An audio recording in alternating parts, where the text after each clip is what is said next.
Democratic presidential nominee Joe Biden is discussing his foreign policy plans, should he be elected on November 3. One of the first things he'd do is get on the phone with the heads of state and say, "America's back, you can count on us." Biden has the foreign policy experience to back it up. He is a former chairman of the Senate Foreign Relations Committee, and as vice president in the Obama administration for 8 years, he again worked on foreign policy. His first plan of action will be to return as much of the state of the country back to 2016 as he can. Donald Trump was inaugurated and immediately started making changes, overturning much of Obama's legacy. Biden vowed to immediately rejoin the Paris Climate Accord, the World Health Organization, and the Iran nuclear deal, as long as Tehran also reverses the clock and becomes compliant again. On day 1, the former vice president said he would remove the gag order prohibiting any health organization that performs or provides advice on abortions from receiving U.S. foreign aid. He will lift his predecessor's Muslim ban, reverse his cruel and senseless immigration policies, increase the admissions for refugees from 15,000 to 125,000, and restore greater transparency for military operations. Biden plans to host, during his first year in office, a summit for democracy with other nations of similar ideology to reaffirm the leadership of the United States, alliances and commitments, and to have a new global climate gathering. If Biden is elected and if Trump is defeated, that in and of itself sends an incredible, powerful message around the world that the last 4 years were an aberration and not representative of what America is and aspires to be, suggested the Biden campaign's senior foreign policy advisor, Antony Blinken. The advisor acknowledged that while these plans will give us a moment, that it won't last long. But it won't be just turning the clock back 4 years. While Biden is also bringing over Obama White House and State Department veterans, all insist that they are aware the world and the U.S. are not the same as they were when Biden and former President Barack Obama left office. Not only have all the Obama-era policies not held up over time, there are changes Trump has brought that can't be reversed as easily as rejoining a health organization. Basically, the U.S. and the world have changed with Trump in charge, and there have also been changes unrelated to Trump. It can just be chalked up to progress and time marching on. Directly related to Trump, relationships with allies and adversaries have changed.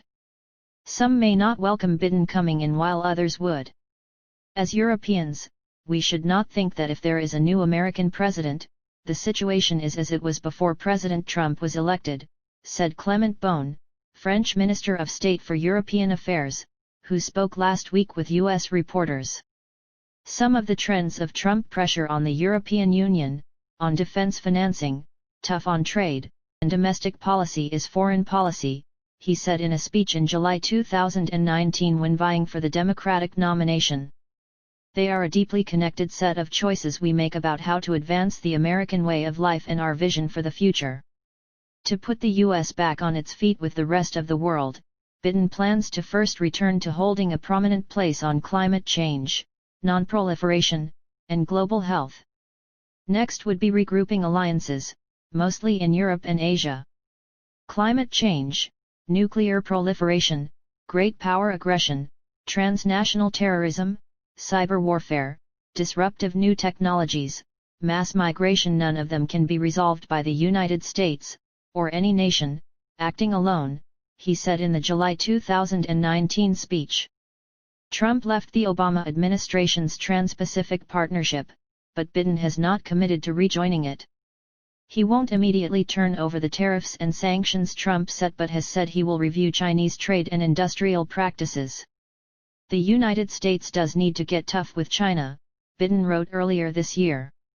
The most effective way to meet that challenge is to build a united front of U.S. allies and partners to confront China's abuse behaviors and human rights violations, while at the same time bringing China in to solve problems such as climate change and North Korea.